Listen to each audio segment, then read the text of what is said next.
वो रति बढ़ा, जैसे मैं आपको उदाहरण दूं, जैसे श्री प्रिया को बाल रूप बरसाने में जो रूप है, अब वो हम लोगों के द्वारा हमारे प्रेम को बढ़ाने के लिए तो बहुत अच्छा है, लेकिन जब भजन करेंगे, उपासना करेंगे तो उनके किशोर रूप की करेंगे ना, बाल रूप की तो नहीं करेंगे ना। जब उनको ध्यान करेंगे तो श्री प्रिया को हम ध्यान, यहाँ कोई भी नहीं करे मेरी समझ में, बाल रूप की श्री प्रिया को ध्यान कोई भी नहीं करना चाहेगा, ध्यान करेंगे किशोर रूप को।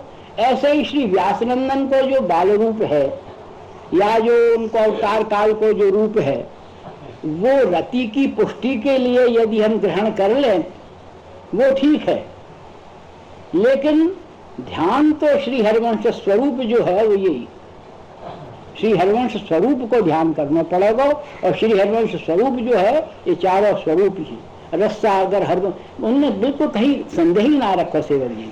रस सागर हरिवंश है तो लसत सरितवर तीर, बताइए, रस सागर हरिवंश हित लसत सरितवर तीर, जस जग विशद सुविस्तरत और बसत जो कुंज कुटीर।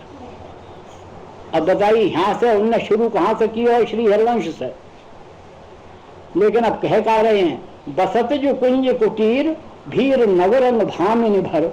बताइए, आरंभ किया श्री हरिवंश से और लीला कहने लगे प्रियलाल।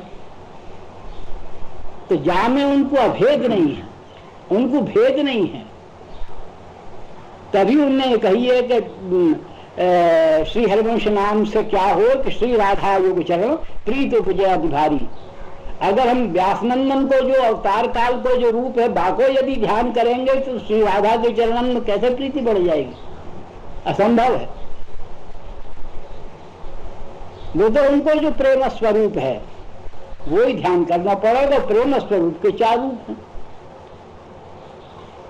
तो ये जो श्री हरिवंश नाम को जो जाप करें उनको या प्रकार से ध्यान करना चाहिए ना, और शेष लोगों को युगल नाम पकड़ने की चेष्टा करनी चाहिए। जिनको श्री राधा नाम जम गया है उन लोगों को श्री श्याम सुंदर को नाम और लगाए देने में यदि वो चाहें तो कोई दिक्कत नहीं पड़ेगी। बड़े दौड़ के श्याम सुंदर आएंगे और चुपचाप लग जाएंगे, कोई दिक्कत नहीं पड़ेगी उनको लगाने में।